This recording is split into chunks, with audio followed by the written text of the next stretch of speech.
दोस्तों ये calibration process है सॉल्व फ्लो फीडर का। सॉल्व फ्लो फीडर का जो वेइंग जोन है, लोड सेल जहाँ लगे हैं वो सब पहले क्लीन करना है। लोड सेल का आउटपुट चेक करना है मल्टीमीटर से, एंड इन पैनल कंट्रोलर में भी दिख जाता है। Load cell 1 suppose output 2.4 millivolt है, 2 का 2.8 मिलीवोल्ट है। तो इस कंडीशन में क्या करेंगे, लोड सेल 2 के आउटपुट को एडजस्ट करेंगे 2.4 मिलीवोल्ट।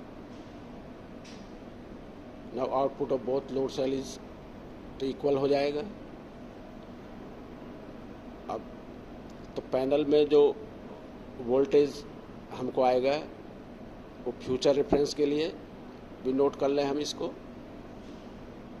अब to check load cell voltage in controller में प्रेस मेन्यू के बाद पासवर्ड फॉर लॉगिन करने के लिए पासवर्ड आता है, इसमें डेली का चेंज होता है।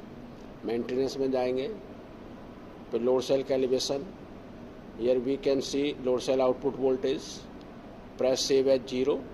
अब इसको सेव एज 0 कर देंगे, नोट डाउन 0 काउंट, जो काउंट आ रहे हैं उसको फ्यूचर रेफरेंस के लिए नोट कर सकते हैं। Place load on both side and check voltage with multimeter and panel.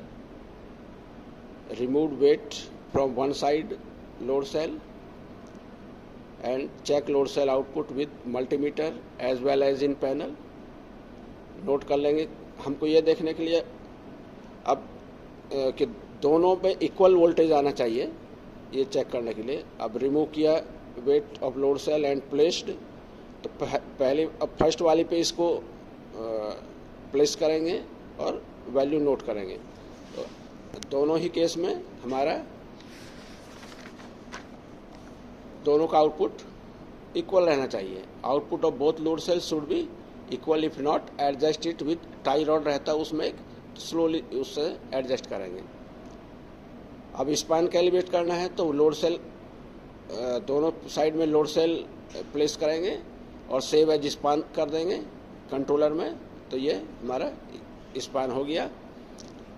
Check वो रीडिंग नोट डाउन कर लेंगे, कोई दिक्कत नहीं। अब लोड सेल के ऊपर जो वेट किया है उसको अलग करके कवर वगैरह क्लोज कर देंगे और वेट को वहीं उसका जहाँ भी रखा है उसको रख करके और इस CCR को क्लियरेंस दे देंगे। ये इस तरह से सॉल्व फ्लो फीडर का कैलिब्रेशन करते हैं। थैंक यू दोस्तों। ये सब ऑफलाइन मोड है, एक ध्यान देना, स्टार्ट नहीं करना है, ऑफलाइन मोड में है ये। थैंक यू दोस्तों।